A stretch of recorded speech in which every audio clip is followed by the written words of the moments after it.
idan honna adam li ikhle ma cha ke ma chi jo cha ga le ju men agal amma adam li bala ka pa na chu pati de luhana ji ki se ya tuna pana no ma ki thording hi pati ta ba na men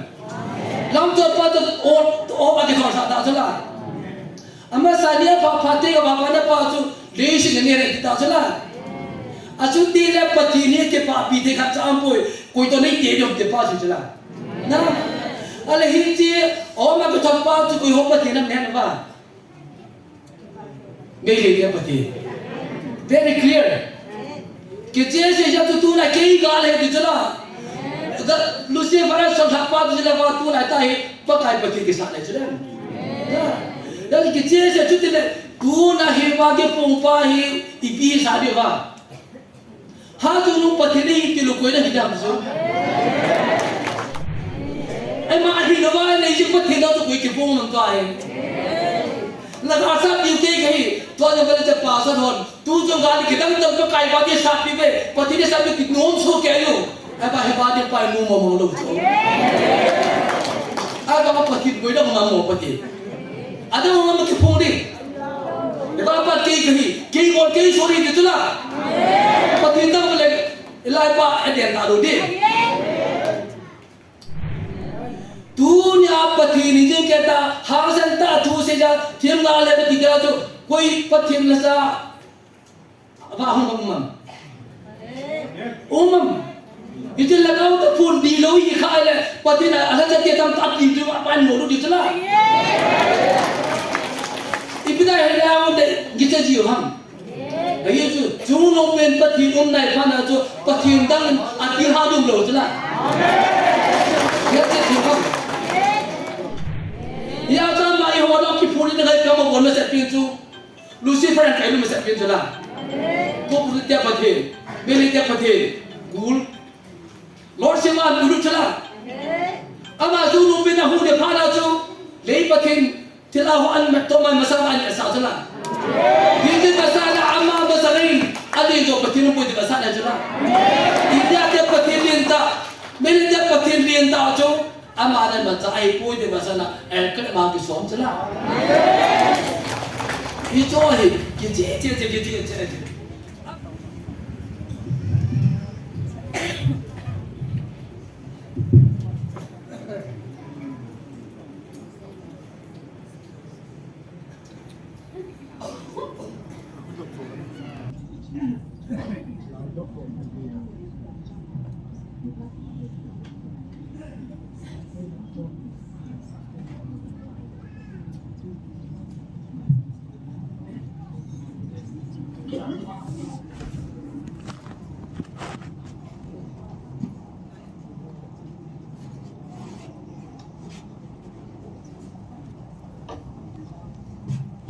Masapinin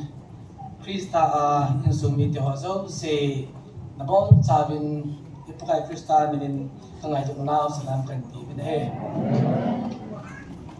page palamin pa san chung jo ji te pun nam chanu ke ba tho ji e itam ta he thim lo jong le helai mun na pati lu khom ho i ga da jong le tui kai loi da del ki do a balik di tamu kalung timin galaga lo min kaga muji kan om ja ji bahin kaga ge lai le patin tu si ho den do jong le ani pa patin ge man cha in lung hai di de ta kam tu si la sao jong chu de ma cha hi ai ba a phung to the lu tam ta chu mai na ya cho ít tao ra đúng là chỉ mà કોઈ mà cái ngành gì ta lo ai là ngadam ka hon tao cha đi ding hei ta tao an man ti le cái ngã thổiอยู่chỗ này ya chu than mà je ni patin ta ba om de je ngin patin yung pinao hi ang mo ne ke su ke yin yung pi ju mo patin za len pa de patin ta ma he je in ko ta sung ap ta masala ga chu Saturday night pa ni pe ba hin sung a kin ka ni ju sun kang ba te ta pu ya je tu na ta pa ni kang san kha hin tin ka ke parliament ai long le lam ti tam se la ta tin kasi bang chun chasi bon sa na ka ke pa tu ki se yan nang ter le nga thi do de tam ta amin Izin patin ba choy le sala than om de jegin ki chola hin patin ba choy la ingai naw ban jomain hậu tạ phải lao ke da ka loi pao hin pa pao giang loi pa pao giang ya ai ji cha mo te to pha sai lai hin ji ngai ya cha ma ja me la a din no ma mai tin en la a mo te ni hi la sa thi hi ni chan nhau no chong le bi patin ba choy la khanen sa pi han lang tiêu cha la ban ki chi le ke di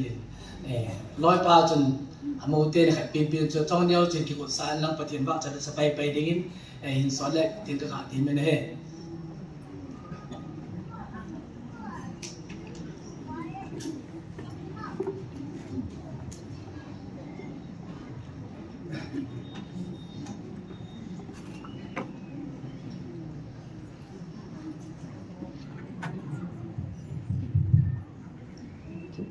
tu ni chana tam ni epi ba pa pathian thang wa na ngai pin sa pathian ba choi na ding se lai pun ba tin han sa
nu patin wa cho ngai ta Christian le thang dam nào thu wa cho lan sa chama ha dam chu men tin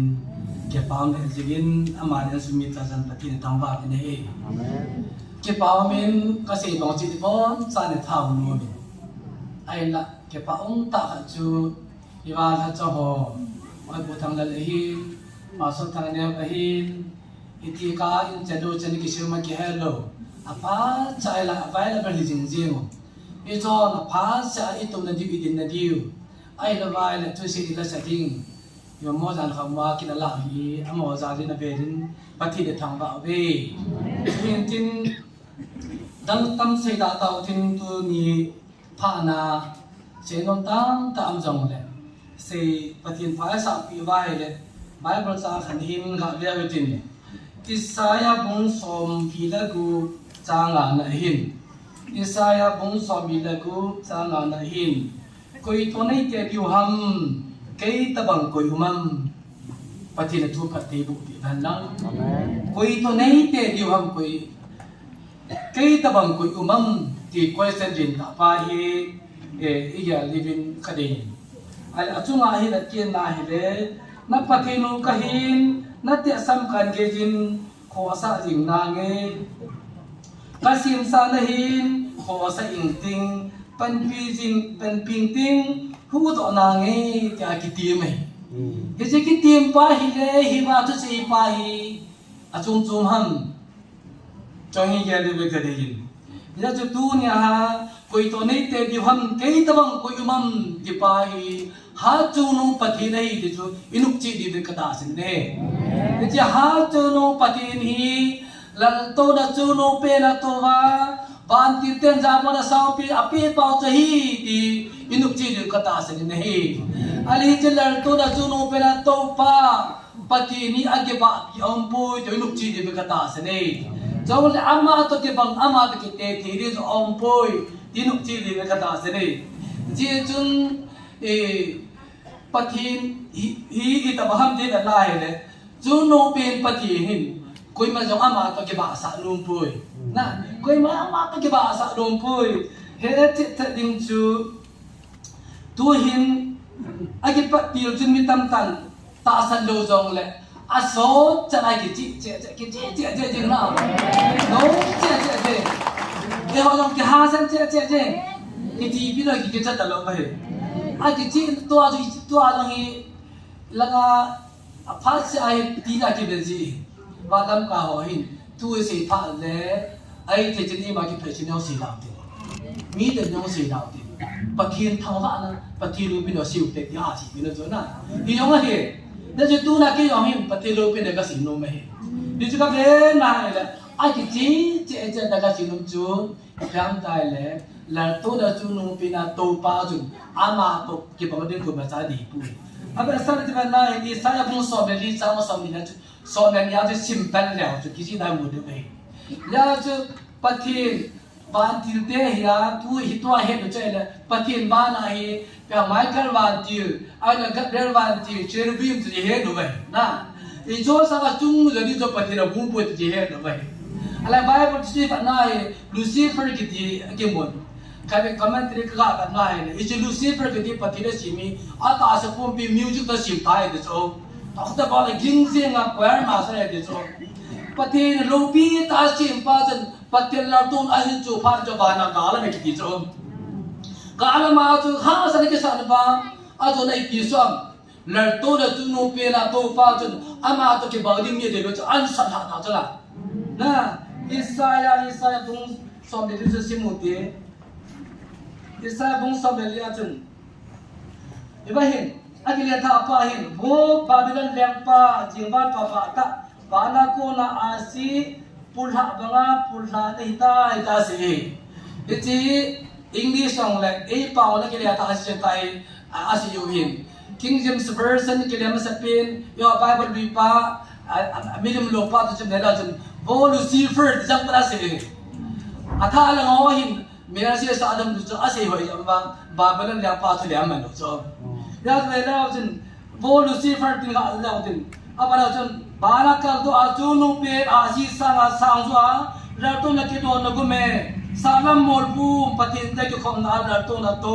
ding na ki gel me lang bom ma khal to aha chu nu to pa ding na de je hin la le si da gil noi mi ka ma na hin kai bu ta we patin lo pi na changan lang je ki muso ka hi je wa na lo pi ta patin na si ma patin lo pi na je ma i ding a thang ba ta ki sim pa chu patin dol to na chu ha na chu i pi mam mi la mai mai hang to lo ban til mai mai hang to lo le si na hung ki no lai le si na ki no lo to phasen na lai he ka che ki na edan no na adam de ba ka ki cho bi chen pa sa agal de wa ti pi tu som de ba na he le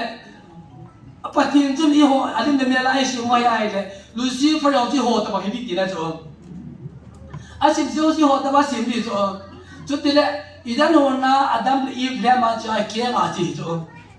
Jaga lah ni cuman. Agar ama Adam di bawah apa na cu,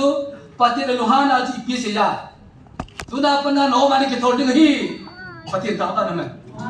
Lam tu apa tu oh pakai thor tak salah. Ama sania pati apa na pa tu desi ni ada tak salah. Acu tiada pati ni ke pa pi dekat campur, koi tu ni dia jom depas tu salah. Nah, alahiji oh pakai thor pa tu koi ho pati nam ni apa? Beli dia pati, very clear. Kita sejak tu nak kiri gal है कितना, Lucifer asal apa tu jelah tu nak tahu pakai pati kisah ni jelah. Nah, jadi kita sejak tu nak hebat ke pompa hi ipi sade wa. Ha tu nu pati ni kilo koi dah hitam semua. Macam kada lahi tiasat pa tu ni cengai koi ham pati tu nak ke pompa hi apa? Ada ngomlo. Jadi tu nahi mai mai ya, advance curriculum le, thanglen se le, khub rawa lo ke tu khom ne le, aje pi kham ta lo tiu. Na. Pati tu kiti se kiti je bo semen. Abane vekin la han. Abane lente khangahin, aha be jebel khangahin. Israel tang hoi to tabin Jezebel bili mo an pulu ni ji pa Hussein ya asera patin bal patin ko bo khup ta usala chla ta patin ni je mo kan nai sai lo ala cha ilaja api hang sana tha an dim sa api a ba tiam ga se yi so ma asera tiam ga ji jagela samaj ki din ke ga ba tha gam suna tu ni apa thini jing kata harasan ta tu seja tiang gal le tiga tu koi pathin lasa aba hum umam bitel lagao to phun di lo hi kha le pathin ala cha te tam ta ti ju apa no lu ju sala ibda he daun le gita ji ham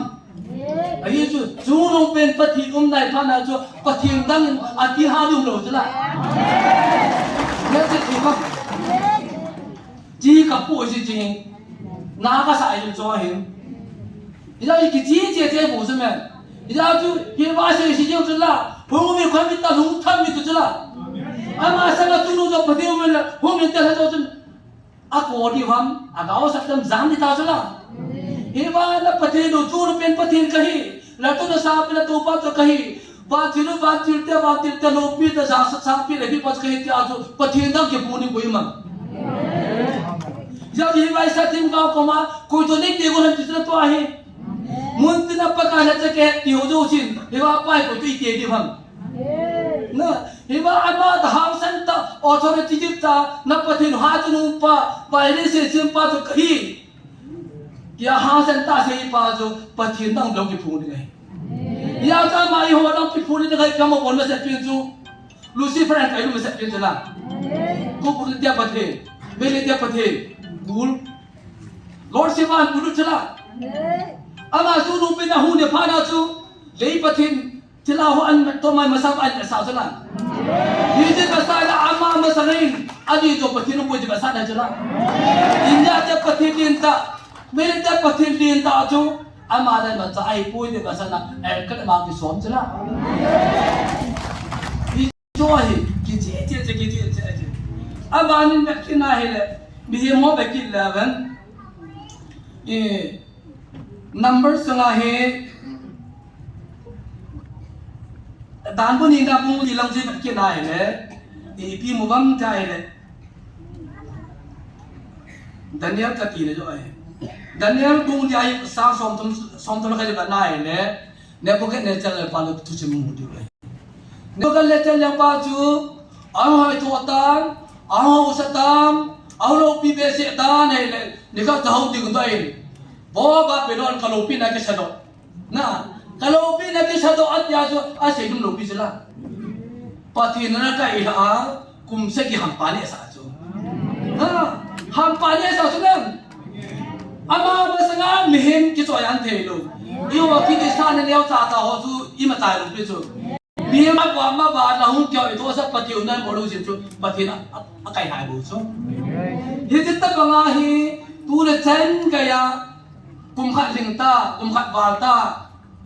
ai bang na pati nu kai kai aba na ji pi lam tai le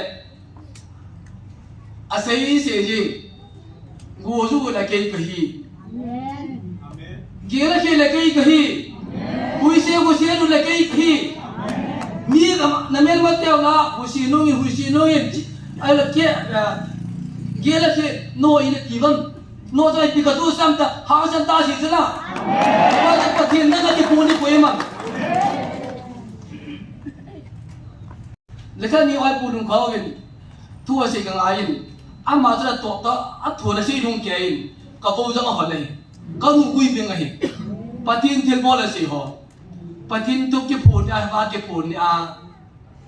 pakai pathin ke ma che ta nge ti a chun ga ba lin ta mo na mu asunga sit tu pita to hon mutalo pulga sit jong lo amu na heta mo ho til kinal tam to hoi chu ma ki lao ki hi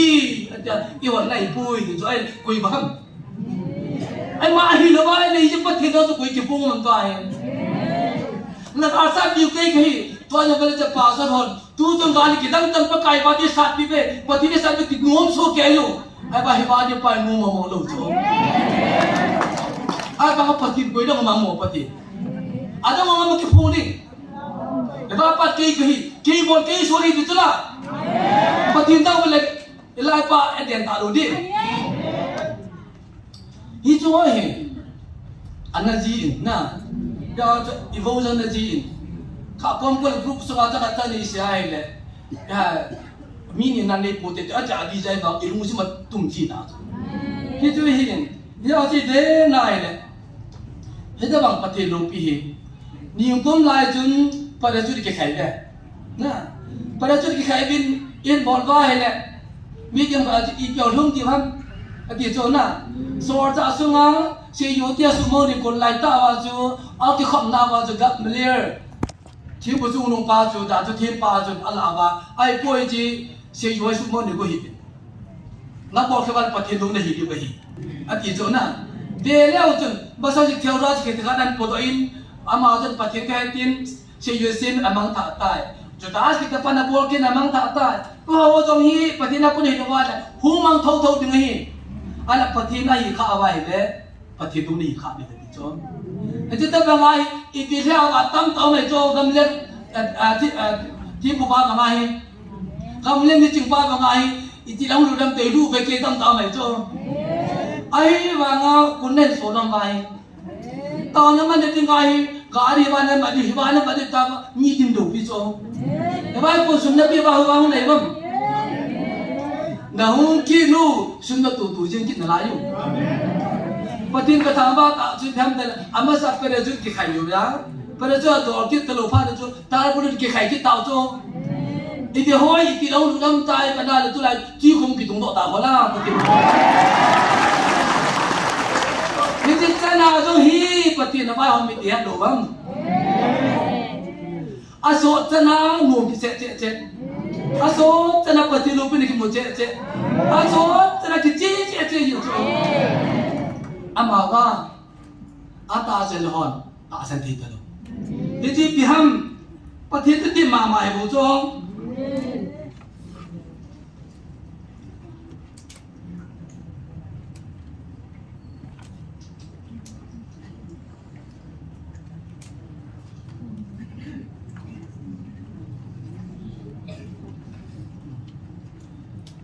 Pati tu tim mama ai desa tim bao ko mau sei mau so mau sei ngai ngai jo le di bu bin te ve jo le bu di bu bin te a jo kan hin ta sen kha de ta ka bo le di bu jo na ila tu tu nya he a lu tim ko no lo si jo pati da na o sin bu ta bu jo ni na o sin bu ta bu jo je jo le je thei thei ka ta chun ve jo le chun he thei thei ka ta chun ngai ngai jo le thei thei ka ta chun da lu tim hoi lo ya satan atom dan ham pati na ko mai ke ta jo la ho de kiti ai ipija me ta senti do ha na ya jor khat vein article kajin pakai nahu khile asim khan nam na khol gadam ti dukte pakai nahu khile article kaji ju sim khan nam bam ala si pesa kaji ibam ta patke chai de na pakai hu khile chuman ai chor pesa mada ijima kan nahu ti to do ba chu me sa yang pe de hi cha dan bu ai ji ba dan thu zui ba pakai hu ning ka anga le cho Biju dan bu ta sim ma aten pe ro je thim ba pang ji ba holam ka pang ji ba tu lai la doctor MT se ki muna bi cho ai le heavy ba bo ne ji dan tu chin pa ba pakai ne sau changa nga we chem aya cha mo hi rom te kun koma ko cho ka kona koma cho kyo abram pathin cha de kai abram chila pa hi bi jen tro je ma cha ke lo cho这个老毕当啊，把这光不老表子啦，跟着不老表子呗，也这光那不会咁大着啦，tu毕当啊，或者做那satan macam apa tahu je lah, ya tu atau na api lo tu kau ham tu tim bucung ho, lagi holam kah habu je lah, pati ini pida le jung hilang, pati nung hilai pun, hendak sasau ni. Bim ge la hu kim na pa to ma la cham tan ki hen go cho ya chu le bi hoi sung hero la pa in so pi han lang le za la ga jo so hu ta lo ki cho a ba de tu na go hi a ma hi pu pi te na pi han lang a lo a referent doctor ni ko ba pi bo po han alu pi ta man na ya tu ni nam sama anu ni pinahe no kupie sa in piung po puhan lang ile iwo tam dai ti lu be na lu te de ta tu na hos an ni te ki ho si lu sa lu cho na kyo gi kin ho loi neo pi ho loi ji lu sa lu yu le bo so ya to cha ta ala tu ho lam kai ka pa so chen pi ho ko ma chun doctor ren ti ho cho wat kalu cho han lang le ilu thelo de ke chu ka ka ba ga lu jong le ka staff ho neo pi ho le lu thelo de ya cha ka be na he tu nya pathin pi lai pi de ngai le mun ta ala ila min an nai dan asim se jo si ngai tu le asim se si ngai le tu na de ka ni ti ka be ba na le boy ki plat tira ti ka pi ka ba na le kaloi pa so ma chappan na chaka ba la ka tha lo men o ki on dam la ke ba ka patin ta no na ka ka pat ka ki wai mo ma ba ji ale jan cha chu ka ti ka ba na le kalu ba pi bang tai le I tha no o I ba ka pa si ki tu then lang ai le lai le ko ma ki bo lang le ke tu ti be da phadim tu ju ba ya ai ba ju no ti ke ba lo pa ke po lo ti lo pa le bui chu ka ge la le I je pa ta chu ka ki ngai si ti cha kha no mi ai ba ka ger ger la kalu pi la kan ki mu do chu kalu pi da nan ki pa da na chu tu na he lai mu na hi a li pi nge da ka ke la he chu e ji ti ham kai le patinan len na tu na hi ti bu kim lo ho la azong ke jaw lo mun chala hi na advisor ma sangal advisor na ke ya tu ai full member ke pa chu ka ger ger o hi lai ai ni pa kai ko ka ki ti chu patin kata wa dan da jote bukim kum songal kum tumja chanda wa ta kale ya ama le si ka ho video phana el pai ni ka phai sai wa ka dum pai patin kata wa to ya je tu ne ti bukim lo ho la ahung ti phon pha na hi koi ma cha ha cha ka nu ta lo piu chala ne pi lu hang kham na ne pi lu hang khalu na cha wa ka pa lu chala aka le gi genin adingam atuhan kelo ala man jo ba la asa i jo na ke ho office la Kyo fisin ka staff ho chu agi ki nole neo kyo ho kyo staff na kala kya chu katha ro me chu patin katha ba ne ya chu kyo ho office a chu na bo cha ba na u ti no office a kyo kam thi lo ni be ni chu ho ja hi patin ma ki pu me patin ta ba da ya chu tu ka ge ki na le de kan na punun kho be tu se kin kui magan se lo pya ki no o cha ki na sa cho kui ham amang cha patin man cha cho ki sei mo cha ma long patin mo ki ge mi cho se ba ki ge le ya da ame chang chang tum khat ha pi ki cha la patin ta ba na ban al patin aman cha yo cha man a be ni cha la atu ka ja ai le ki sei mo cha na in sung la sa kha um cho atu jin ko hon le ama mi ho ti lo pi cho na ama chi yo lo ama thano bi lo patina kan chi bo cho ama ba tu ni na ma ni kyo ba te pon sula pai to a he ba ho zo si patin man cha ni pai ite lo pi ta patin ta ba dunia iso pe thang len se le iso pe evangelist chi kholam le thang bu se amo chang za bo ta lom ta ipi ji ham kum so ta mi cho al bai an sina this become tonight kenya sa tool the lowest level ai ko ma so tool up pa kai na tok sang sao bo sem no le lo piu cho men ya je tu ni a khang ba lu the ma se le pa ni le ne lu tu yo ke lo bi de na che lu the ne lo pia cho ata cham lo ba in chuna na khan do we amo de ko patin de bo le ko be ya tu mo de kai ke na pa kai do a sa ko sa tu sa pa ko han thì chứ hi không ăn nào tuổi nhiều cho em thì cho các bạn này là nấu pi cái sao thì cha đi là tu chân cái cha cha quên mà cô ở kiểu đâu không kịp cái lúc nào hàng tàu cho tu cha cái xây mô cho là mọi các bạn cả thà nôm về chân bắt thì nó mình cha hay lên bắt thì cả thằng về giờ chân tu nhà bạn là cái xây nông chít thằng cái này bắt thì ấy nông chít nào các bạn này này Bible thì 11 Old Testament apana New Testament Bible Eji ve na le Genesis apana book som book la book mahin book som le book ko hi past tense hai book Revelation ko future tense hai present tense में लोग है पथिना माबू से present tense in Alia का बुही future le past tense अच्छी साथ और रूटिंग तुआ हम लोग है Iji sim ni jema ki kirko hivin at na lo be. Ya tu jut Genesis apa na jut tak apa che sa tu sim ki ji he.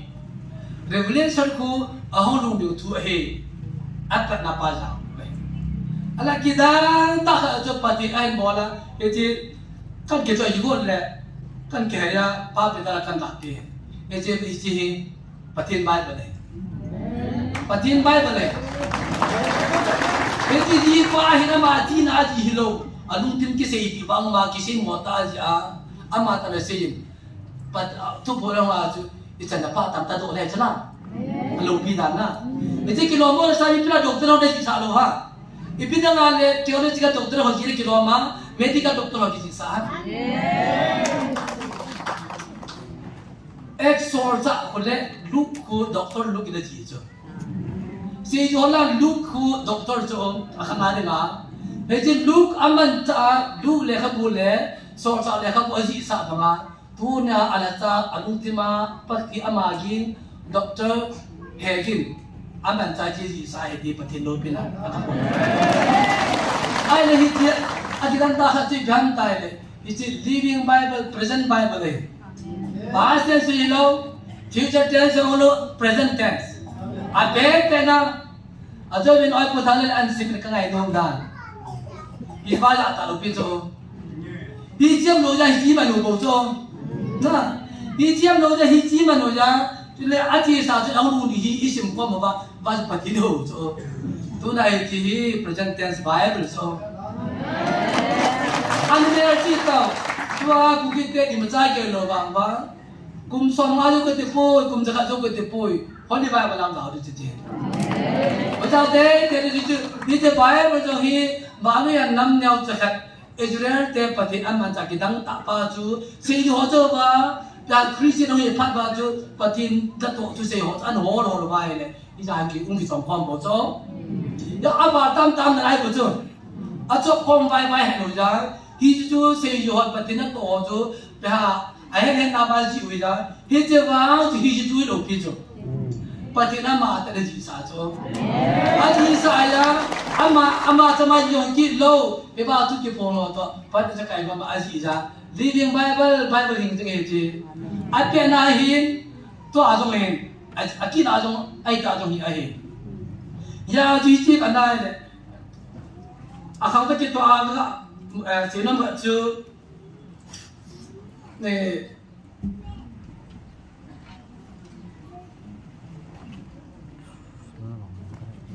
Isaya pung di sa gi la fe da na ai le bông se ki chang so bi lo fe ka na ai le Emmanuel ki ka na me phat kan hin ahas liang pa juda liang ma po la hi Israel liang pa peka le chale Syria liang pa regime hi hung kyu to na juda san cho na Israel le juda ji Israel te thakari bo cho ai ba ka peka liang pa jun Syria liang pa Israel tan ki chun na juda tan sa le cho liang gam ni na sa pa ju juda liang to lung bai ta cho taจะเปียกายลงไปเลยว่าเป็นคนมันอาหารแล้วปลาลงไปอยู่ไหนตาตัวปฏิเดชาเทมอาสวมตั้งแต่ละจีลอยเลยอากาโอลิมปิสเวนาวเซกัดอาเปียนนัวขัดกายนาวเซกัดเห็น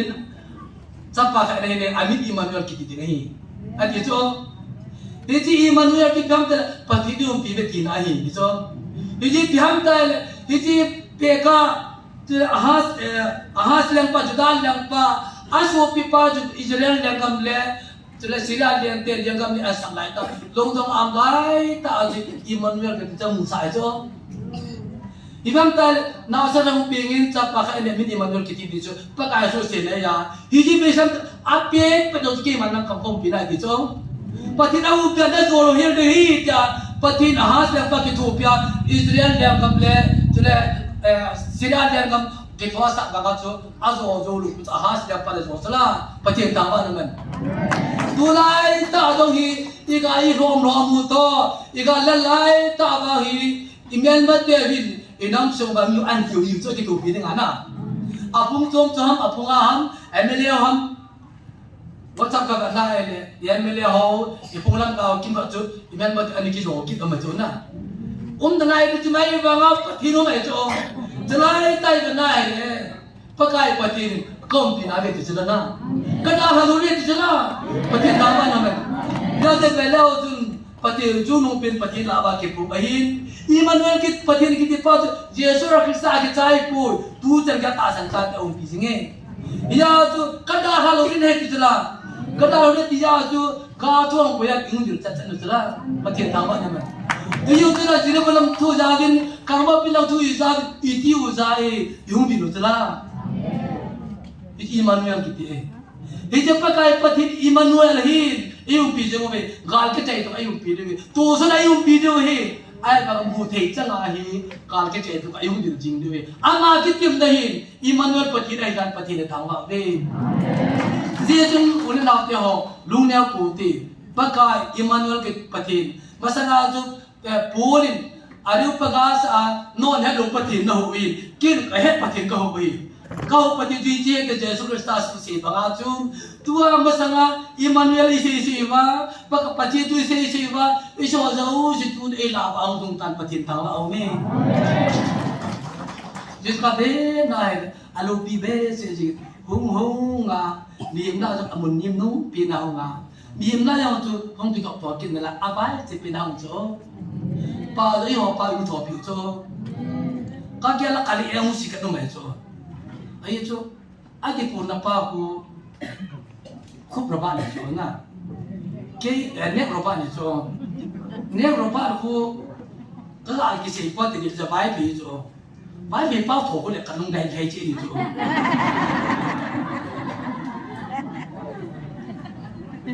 ai cái context đó sẽ đàn đàn cho anh mà cái thọ pa mình cho nên cái họ vai bị khoa cái phùng bộ là vai pa thọ đi cho ปฏิพันธ์ปาก็สิรู้เลยนะอันนี้นะพ่อปุ้ยอำนาจหอมป่าวอีเหมือนอยู่ใช่ไหมอยากจะเอามาหอมตรงนั้นตายเลยเดี๋ยวโซ่ไอ้ยีบีไปเฮ็ดที่นี่เด้เดี๋ยวว่า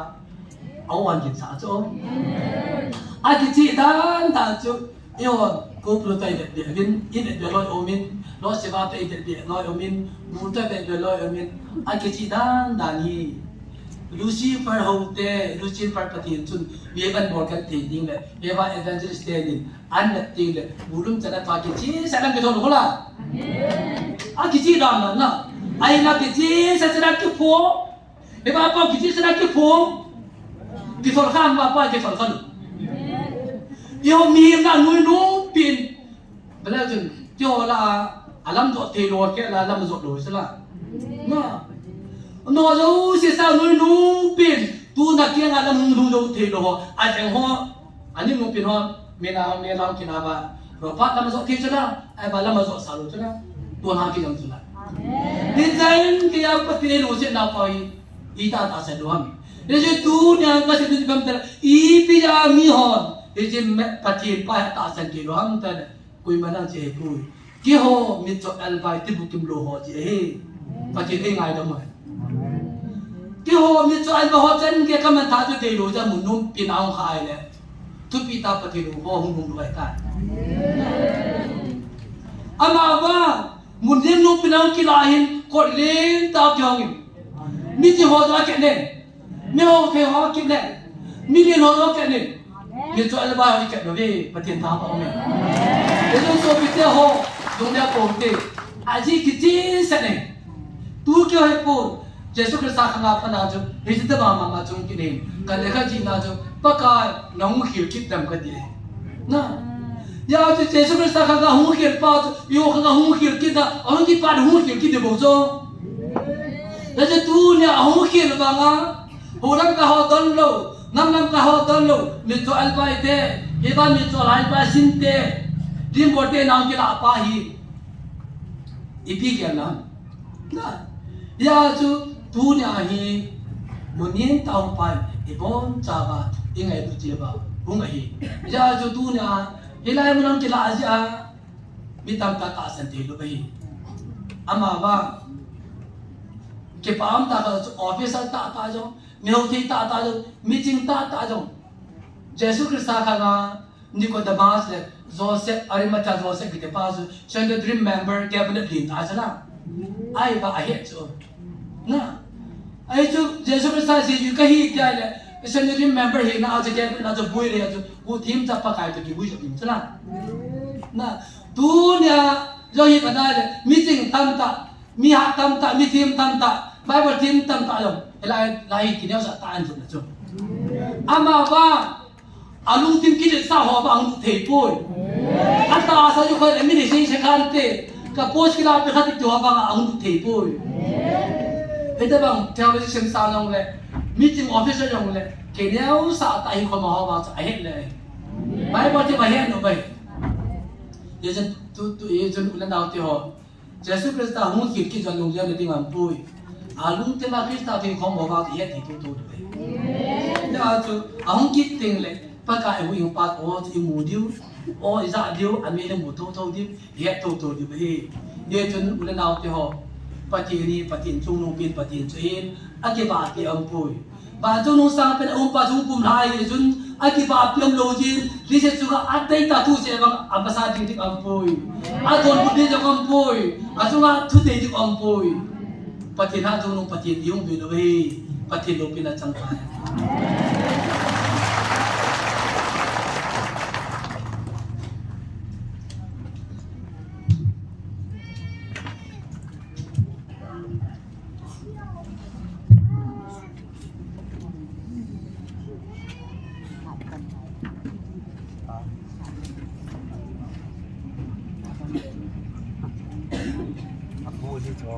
พูดเลย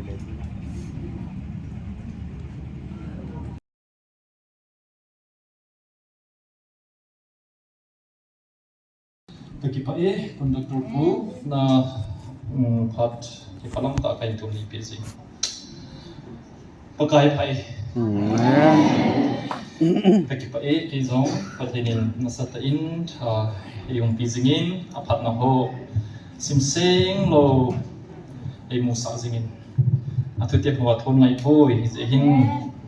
nang ho masanga jong avelin pathin katang pai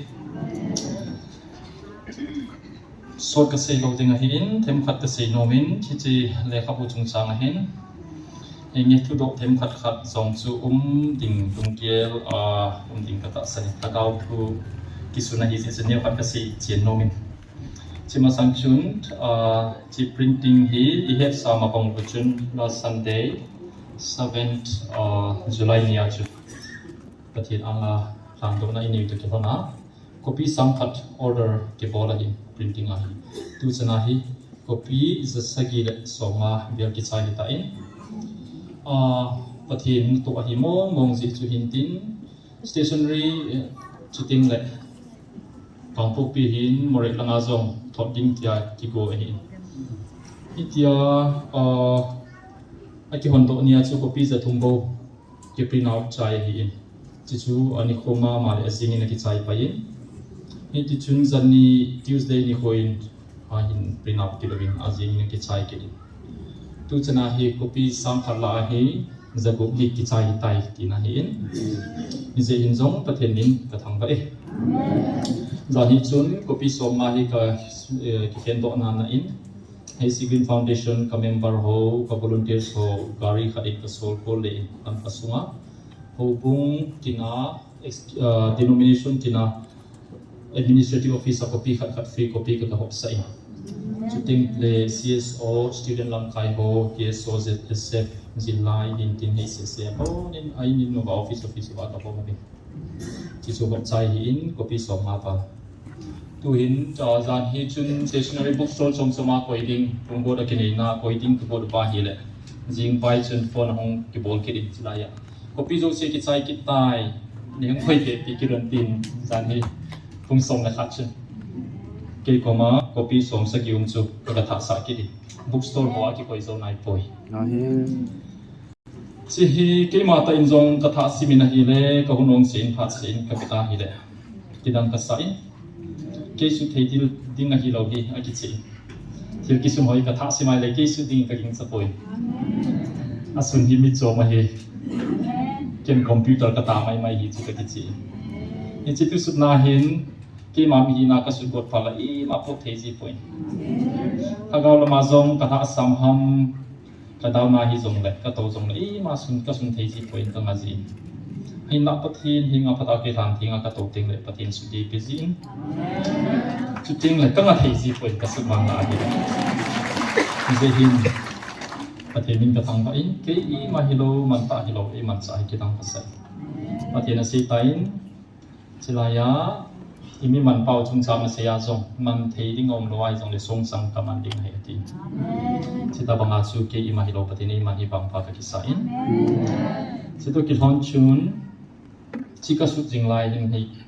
ga gel le chen thagau thu hi za ki suna thagau ki lo hon I ma I pia lo ham ti jong gel lo thi la hi ing sima ma je ngo hi ding hi na vel thum hi phat ta in kai mut line zong etake ki bole hai thelo chak thelo nei koi ji ei ki tom ji zan thum mo bong hi zan thum ki zong hi lo phat kin Jesu minin ka ti na sa den ka ki na pi ji in the name of Jesus ka kai dos ai thei ji poi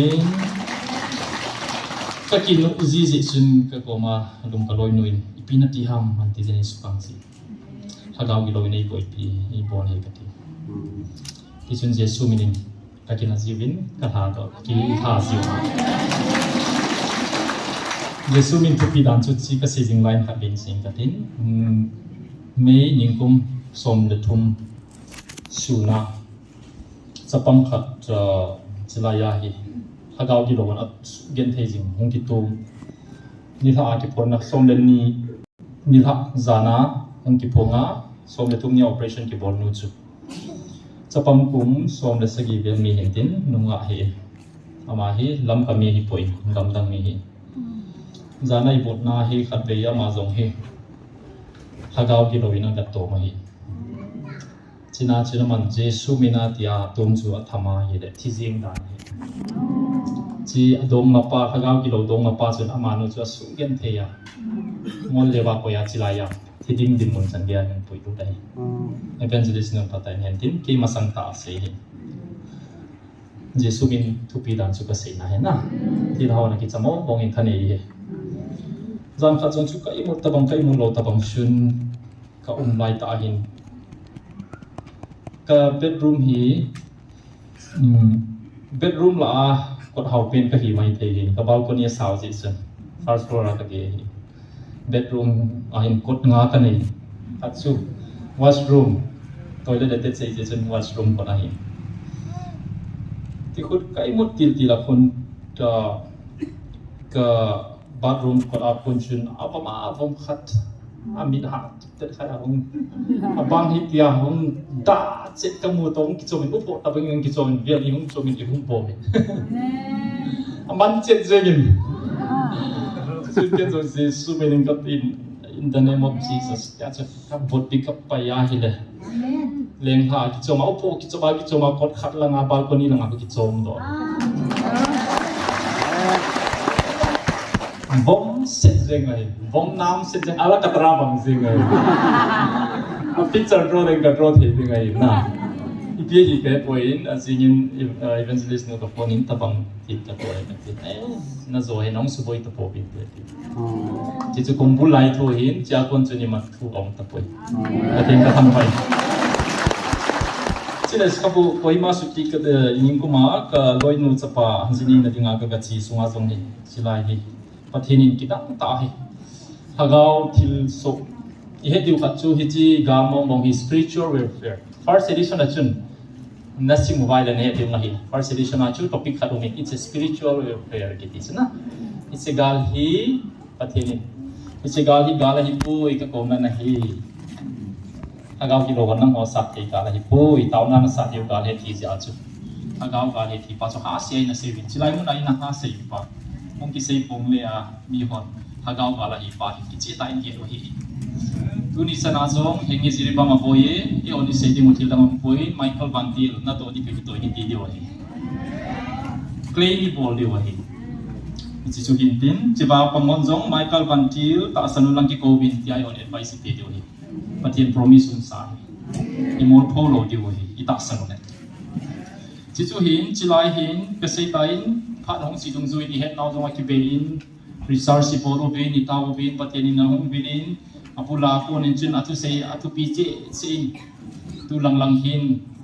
relation chu hoi ma jing tai pathian in zong hong in na bol phau ve tin ngai lung na thu in sei piu bin ki che bin masang chun chi lain lesson ai la piu bin class la ding in thila leng ho zong chu chu din na nok ma dang thuang sei ti chu in he chen ta bin to chu ka sei nom chu edition masa chu spiritual warfare an ki ti chu it is a strategic level spiritual warfare ti hi hagau gal azom alin pen asam pen na yu dino hi tu chung I gal din mono hi bible azom an om khalo athua ki sei tho pathin te ki do na gala chu I ho gal I umai tai hi chi hi chilaya hi isu do hi in simleo su ni pe in he dio hi se jing tai hagau dilo hi setan hi si aki sim created being hi ja chumun kinaum zo lo hi pathin chumun kinau main omnipresent sakiti setan ba omnipresent hi lo hi mun khanau ma ama no ya na tong dinga hi banting gilo fallen angel so chu a ring api ai ja so mun mana vai hop sa si vai chu gam som ne sagi chunga vai hop sa ko bu pa chu manipur le burma gam bit li izaham khat chunga vai hop sa hai bible a ki sun do amo nong sei je wa ki hia chi wa jong ki sun hai zia he ka sei yong chu I chi chung chang thui na sata ka hin kola he koi ma ka chia chu pathin in I khan ki dang ta in bookstore ai pui do din alung ge la I pi ka su dham hi chi hil chin do wa hi le til hi awa khatom ni ti ka lung ge la ma chu bazar ka chia bookstore ga lu din tin ka lung thi ma o min ka chi le le khu ka mu ma sa pen chu spiritual warfare ki le kha hong zi and war evangelization chỉ chụp cái lá hi chỉ vào đây khabu topic hi hung so do chỉ lại til bo zo siêu hi kau sete site ti ho hi local spirit anem pen ho loi anh hi da no hi abana ho chỉ le mi bum chỉ va jantra mantra ti ai him dom to ji ho chuna chỉ bol hi ma thani pe ho loi ku local spirit ki tia second level hi wa athum na chu strategic level spirit ki tia ko prupa siva ki ti ho loi min pathina ho loi areng sang pen hi tuni khoi ki do piu hi areng sang pen ho tuni khwa pathin thu na seya imuk suna so sa mi sulung ta ho ku local spirit anim pen ho anim pen jong zo lo ti nei so ai hoi ti sa ke ban se kaw se hong pha du le mo ki cha je mo hi na kaw se no do lo ni ki ta ma he ho na tong ho sa chỉ để level phong mà niệm mà đi này, giờ hiện với spiritual level, strategic level là gì đấy, cầm vai bộ thì là liên hoạt độngที่เราhiểu biết, giờ chú chỉ là sự chú nó mạnh chạm vào bên chú chỉ là nó tạo nào hiện tí số, giờ chú nó tạo cái sự kiểu nó thì bảo cái gì ta chú na, chỉ là cáiตัวเนี่ยที่จะทุ่มเล็กส่งนี่ลังที่tạo về,ที่ส่งที่ไรtạo,ที่tạoส่งจริงจริงที่chỉ tôiคิดว่านักเสียนมจะก็เสียดอกนายเราIsi topik kesuting ahi, tebula tak tawa ahi lagi. Kita mau mengisi susah nongdo ni. English bawa tu jong he ahi hai, abel je lah kasih mahin. Tu kisun tu gil Valentine. Hagau kilimu thelo kilah jisia. Cakap nak gimana kahian kau dah. Abel bela leh kamu cuma kasih mah. Ini power translate involved kita. Kamu tahu power komputer kata wale kalau ni siapa ai kata kiki kihian bangzeng ni. Action di dalam ngomong yang kapal gold banget sih kalau sekolah kata udah, jadi kapal tu nyuruh dia kalau na, sana kata boleh nak kata tahu nak gimana, dia pun kata lagi, ini power translate kahin bol tu aja, itu kasih sih, kita ranking hobi, deson kara orang peng tu ni, noh tahu na zehin, si lekabuhi. Nên không may may poi tí say nong nào hi, mà thì nói biểu hiện isa khá lâu hết khá lâu tâm tí cũng đi, isa hi dunia hi, copy hi, zasagi tua hi, bola kong bay hình ham tí le, printer vào dòng Sunday ni sanai, các cái chỗ xa lâu hi, poi mua gì vào cái nổ vá, tua hi copy zania, bolu chú zasagi cái hình cắt sa, chạy vào cái bỏ, tua hi cắt na layu avat này là bề đi. Giờ hi zan hi la dunga jong chun thu pa message tampi kamoin chika sima konin patinin hopin pa kasai lu ta hoye ti tampi omen abang loi chun hi chan kasim do tai tia whatsapp ai thon loi jang omen ma kanin boy tunya kasai nom chu copy za sagi ki home side ding hi to ki phonin tun dong copy tam ta pon tin zakat kahin po be announcement tak kan nom si account ding hai to announcement sani ron pon he som khar kan sai announcement ka bon nom che hi le khabu kiti hi ita bangin hoi jong le isim lo le kana po Bible zong to covering tam baby sim jong le lung lu tai sim lo a pathin lagaw zaw le kana lo ito ki thoni ni le khabu pathin in love le ta le ka ti in tu hin ka loi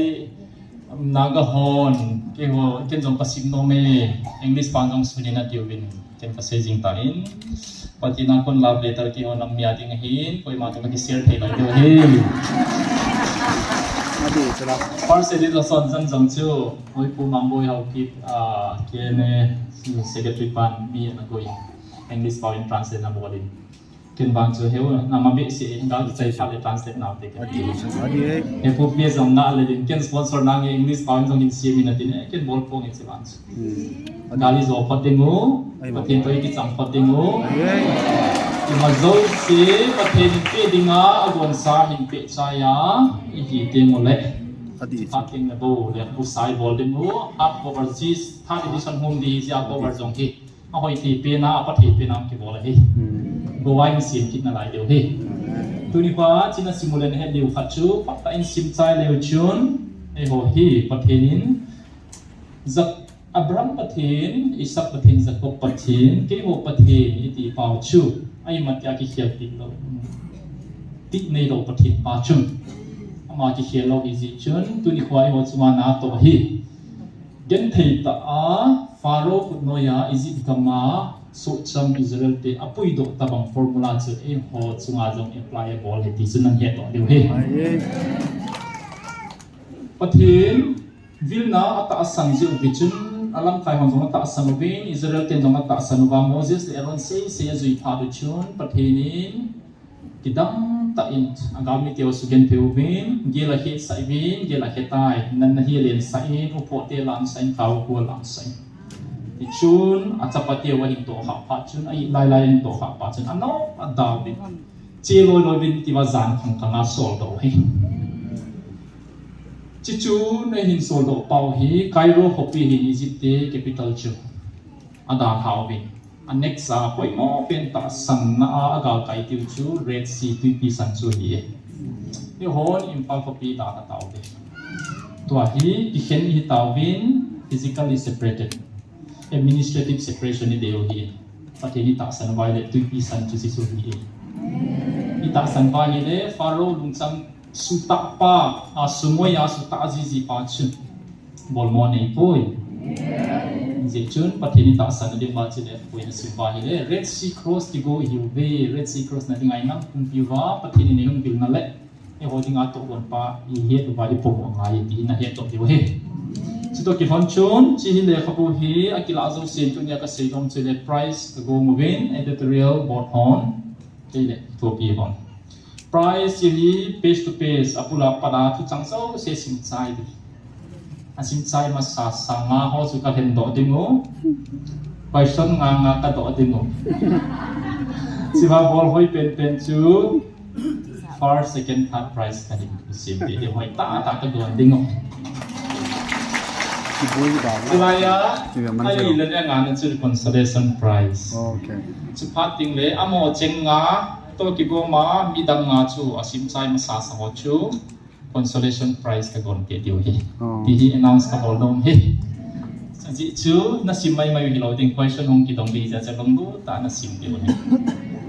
Ji chun pathini tiu hi a be du he hi tiu bin taw na ke manu tiu bin pha ten simoi tiu bin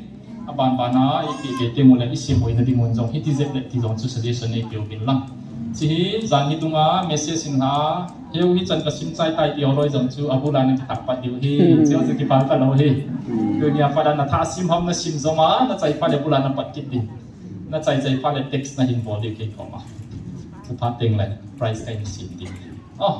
chi su ki til ho na dinga ka sei hi chi chu i mo koi koi ju phal ka phal po simu hi tio be patin pati bo hen lang alung lam hi hi mu wa ama dei panga paliswan tenin pati bo pi hen kasi kilom le ning ai dam ni pe ki pai Amen.